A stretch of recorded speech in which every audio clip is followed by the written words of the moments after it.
Salut la famille, j'espère que vous allez bien. Ce soir, on avait Égypte-Bénin pour les huitièmes de finale, bien sûr. Nigeria-Mozambique.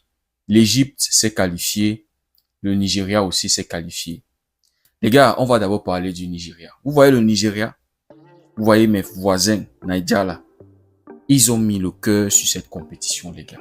Parce que quand tu vois le sérieux avec laquelle le Nigeria est en train de prendre cette compétition, vous sentez qu'ils ont mis le cœur. Et vous savez pourquoi? C'est ce que moi je me dis, les amis. Le Nigeria n'est pas qualifié pour la Coupe du Monde comme le Cameroun. Donc j'imagine que Eric Chels, c'est ça son nom, Eric Chels, il les a sûrement dit, les gars, on n'a pas de Coupe du Monde cette année. Il nous faut jouer à 4000, 10 000% cette canne. On doit prendre, je crois c'est la 4e étoile, un truc comme ça. Je crois que le Nigeria doit avoir 3 étoiles. On doit prendre cette canne. Et je pense que c'est la même chose côté Cameroun. Je pense que tonton David les a dit, les gars, on n'a rien à perdre. Nous sommes une équipe jeune. Personne ne nous attendait. Et en plus, nous ne sommes pas qualifiés pour la Coupe du Monde. On doit jouer cette canne comme si notre vie en dépendait. On met le cœur sur cette canne. Si on prend cette canne, ça couvre le fait que nous ne serions pas en Coupe du Monde. Les gars, je pense que c'est pour ça que ces deux sélections-là sont en train de prendre cette canne très, très au sérieux, les gars. Je pense que c'est les deux grosses nations, c'est-à-dire parmi les grosses nations en Afrique, je crois, et qui sont en train de jouer cette canne, je crois que c'est les deux grosses nations qui ne sont pas qualifiées pour la Coupe du Monde, les gars. Donc, le Nigeria, 4-0 contre le Mozambique. Les gars, c'était prévisible. C'est-à-dire, quand j'avais vu cette affiche, je me suis dit, voilà, trop facile pour le Nigeria, quart de finale. Il n'y aura même pas d'imprévu. Mais, quand j'ai vu Bénin, Égypte-Bénin, la façon dont le Bénin a secoué l'Égypte, je me suis dit, l'affaire de huitième de finale, c'est là. Tu vois Maroc-Tanzanie de l'autre côté. La Tanzanie qui s'était qualifiée avec 2 points. Mais qui a secoué le Maroc. Le Maroc a souffert, les gars. Je n'ai même pas vu ce match. J'ai seulement appris qu'il y avait injustice, l'arbitrage. J'ai seulement suivi Maroc, arbitrage, machin. La Tanzanie qui avait été volée, un penalty qu'ils auraient pu, ils devaient avoir. Donc, tu vois comment la Tanzanie a donné les mots de tête aux pays organisateurs. C'est-à-dire, ils sont chez eux et ils ont les supporters. Mais c'était compliqué pour eux de battre la Tanzanie. Donc, les gars, moi, je me suis dit, peut-être le Mozambique peut nous surprendre ce soir contre le Nigeria. Mais non, les amis. Je n'ai pas vu la deuxième mi-temps. Parce que ce que j'ai vu en première mi-temps, je n'avais plus besoin de voir la deuxième mi-temps pour savoir que le Nigeria allait s'imposer largement. Le Nigeria allait se qualifier sans le moindre. C'est-à-dire, le Mozambique n'allait même pas les inquiéter un peu. Malgré le fait que le Mozambique, à chaque fois qu'ils avaient la balle, malgré le fait qu'ils souffraient, les gars essayaient de combiner, ils essayaient de construire, de bien sortir les balles. C'est-à-dire, ils ne balançaient pas les balles. Les gars, ils essayaient de jouer. Mais les amis, le Nigeria a sorti une performance de grand frère. C'est-à-dire, à chaque fois que le petit frère voulait un peu enlever la tête, sortir un peu la tête de l'eau, tox, remettez, rentrez. Ouh. Performance de grand frère, de favori, de grosse nation de football. C'est-à-dire, le Mozambique inexistant, les gars. Premier mi-temps, 2-0. Ça aurait pu même être 3-0 pour le Nigeria. Parce que Osimhen était hors jeu sur le premier but, les gars. Mais, à aucun moment, le Mozambique a fait douter le Nigeria. Aucun moment. Contrôle total, maîtrise totale, beau jeu. Tout était parfait pour le Nigeria, les gars. Figurez-vous que le Mozambique a tiré une seule fois en premier mi-temps, tiré une seule fois en deuxième mi-temps. Et dans tout ça, ce sont des tirs non cadrés. Parce que le gardien n'a pas eu à faire un arrêt. Le mec était tranquille aujourd'hui. C'est-à-dire, le Nigeria pouvait jouer ce soir sans gardien. Et le Mozambique n'allait pas marquer un but, les gars. Je vous assure. Tellement tous les défenseurs étaient au top. Les milieux de terrain au top. Iwobi, alors n'en parlons pas. Des passes qui cassaient des lignes, des ouvertures de malades sur le premier, sur le deuxième but. Non, les gars, le Nigeria, ils ont mis le cœur sur cette canne, les gars. Ces mecs-là, ils veulent remporter la canne. Vous voyez ce qui s'était passé en Côte d'Ivoire, là où les Ivoiriens, c'est-à-dire le Nigeria qui s'était qualifié, je crois, avait fait le 9 sur 9, comme lors de cette CAN. 9 sur 9. Le Nigeria qui avait éliminé le Cameroun, éliminé l'Afrique du Sud, aller en finale, c'est-à-dire grand favori contre une Côte d'Ivoire qui se battait jusqu'à ce qu'ils soient arrivés en finale. Personne n'avait compris. On voyait le Nigeria s'imposer contre la Côte d'Ivoire. Mais non. Désillusion, les gars. Avec un Ademola Lookman qui était, je crois, c'était le meilleur joueur de la CAN, la dernière CAN. Et les amis, qui est en train de postuler à reprendre ce titre-là, les gars. Doublé de passes décisives ce soir, plus un but, les gars. Il est en train de faire sa CAN. Il est en train de faire une excellente CAN.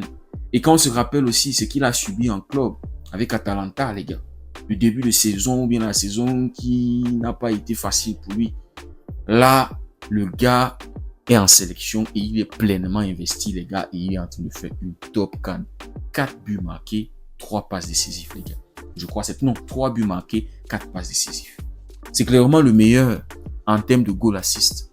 Donc, les gars, après la désillusion lors de la dernière CAN, le Nigeria, ils se sont dit, on a une génération en or. Ça me rappelle, les amis, la génération en or de la Belgique. Avec les De Bruyne, les Lukaku et tous ces gars-là qui n'ont rien remporté. Le Nigeria, c'est pareil, les amis. Quand tu regardes le collectif du Nigeria, quand tu regardes les joueurs qu'ils ont, tous jouent dans des grands clubs européens, ou bien presque. Donc quand tu vois cette génération-là et qui n'ont pas de CAN, les gars, ils se sont dit, cette CAN, c'est là. On arrive, on met le cœur, on n'a même pas pu se qualifier pour la Coupe du Monde, on met le cœur et il nous faut aller jusqu'au bout. Donc, le Nigeria qui s'impose. Quand j'avais vu notre match contre le Mozambique, je savais que ça allait être trop facile pour le Nigeria parce qu'on avait tellement de situations de marquer plus de 2 buts, de marquer même 5 contre le Mozambique, corriger les erreurs du Mozambique. Mais on ne l'avait pas fait. Et moi, je vous avais dit, ça m'avait tellement énervé. Et donc, je m'attendais à ça, que le Nigeria le domine, que le Nigeria le punisse, c'est-à-dire tous les erreurs qu'il commet. Donc, deuxième mi-temps, le Nigeria encore largement possession de balles, nombre de tirs, 22 tirs contre 2, les gars. C'est-à-dire, c'est comme si c'était une équipe de première division qui jouait contre une équipe de D4, les gars. Il n'y avait même pas match ce soir. 2 buts en premier mi-temps, 2 buts en deuxième mi-temps. Facile, les gars. Maintenant, on aura Égypte, Nigeria, les gars. Vous savez, l'Égypte, j'ai vu ce match-là, les gars. Franchement, je ne m'attendais pas à ce que ça allait être aussi compliqué pour l'Égypte. Je m'attendais à un match vraiment serré, vous voyez. Mais je me disais 90 minutes, l'Égypte va s'imposer. Donc, premier mi-temps, c'était ennuyeux, c'était naze, les gars. Je m'ennuyais. Mais la deuxième mi-temps, c'est là où le match a débuté. Les deux équipes ont commencé à prendre des risques. Chacun a commencé à jouer parce que chacun voulait marquer et défendre. C'était clair. C'était ça la stratégie du Bénin et même de l'Égypte, les gars. J'étais surpris que c'était ça la stratégie de l'Égypte. L'Égypte va ouvrir le score, va marquer un magnifique but. Le but commence avec un 1-2 de Mohamed Salah et Hani, le numéro 3.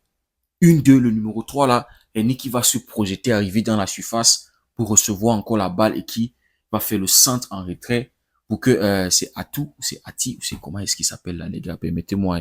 Voilà, Atia. C'est Atia, il va venir te claquer un magnifique but, enrouler Lucan, beau but. Et à ma grande surprise, je me disais que ok, là, le mental est côté Égypte. Ils vont prendre les rênes du match, ils vont pousser pour aller marquer le deuxième but. À ma grande surprise, je vois l'Égypte qui se replie, qui commence à défendre. Je vois une défense à 6, les gars. Les mecs avaient laissé le ballon complètement au Bénin. Et le Bénin, les amis, qui avait charbonné. Non, les gars, j'ai vu le Bénin jouer en football. Non, j'étais étonné, les gars. Je vous dis, c'est le Bénin qui m'a fait croire que peut-être le Mozambique pouvait surprendre le Nigeria. Tellement j'ai vu le Bénin jouer jusqu'à ce qu'ils obtiennent l'égalisation, les amis, qui était méritée parce que l'Égypte clairement refusait de jouer. Parce que 1-0, les amis, c'est pas une garantie, c'est pas une sécurité. Tu es en huitième de finale. C'est vrai qu'on avait vu l'Égypte défendre un but contre l'Afrique du Sud à 10 contre 11. Mais là, c'était dans un contexte particulier. Mais là, vous êtes à 11 contre 11 contre le Bénin. et vous décidez de défendre. Le Bénin aussi qui va égaliser, au lieu de pousser, c'est-à-dire à ce moment-là, le momentum est chez vous, au lieu de pousser et d'essayer de marquer un deuxième but, comme on avait vu avec le Cameroun. Et nous, on avait marqué 2 buts. C'est ces 2 buts-là qui nous a donné la garantie de gagner ce match, de ne pas aller en prolongation. Imaginez, on avait marqué seulement 1 but. On aurait pu aller en prolongation, les gars. Donc, le Bénin marque et eux-mêmes aussi, ils reculent, commencent à défendre. Je ne sais pas si c'était pour chercher les prolongations. Et ils ont obtenu les prolongations qui ne les ont pas favorisés, les gars. Parce que lors de la première mi-temps des prolongations, on a l'Égypte qui va marquer le deuxième but. Je crois que c'est Yasser, un truc comme ça. Yasser, c'est un défenseur. Sur un coup de pied arrêté qui va venir de dévier la balle, qui va lober le gardien, les gars. 2-1 pour l'Égypte. C'était clair que l'Égypte allait passer, les gars. Parce que je ne voyais plus le Bénin venir marquer un 2-2 pour forcer l'Égypte à aller au tir au but. Et puis, les amis, dans une phase de contre-attaque pour l'Égypte, Mohamed Salah va marquer le 3e but. Un match très animé, les amis, à partir de la deuxième mi-temps. Mais l'Égypte qui finit par s'imposer, les gars, dans la souffrance. Ils sont allés en prolongation. C'est plus d'énergie dépensée que les Nigériens. On aura Nigeria, Égypte. L'Égypte, quand je les vois jouer, les amis, ils me font penser au Mali. C'est une équipe piège. C'est pour ça que Nigeria-Égypte sera très très intéressant à voir, les amis. De l'autre côté, on aura Sénégal-Mali. C'est 2 matchs qu'il ne faut pas du tout rater, les amis. Parce que le Nigeria, c'est une équipe qui est joueuse, qui aime avoir la balle, qui aime dicter son rythme, imposer son jeu à l'adversaire. Tu as l'Égypte qui aime défendre et contre-attaquer. De l'autre côté, tu as le Sénégal qui aime imposer le jeu, imposer le rythme, qui aime avoir la balle, jouer. Et tu as un Mali qui aime défendre. Mais la différence entre l'Égypte et le Mali, c'est que l'Égypte est capable de marquer des buts. Ils sont capables de gagner des matchs.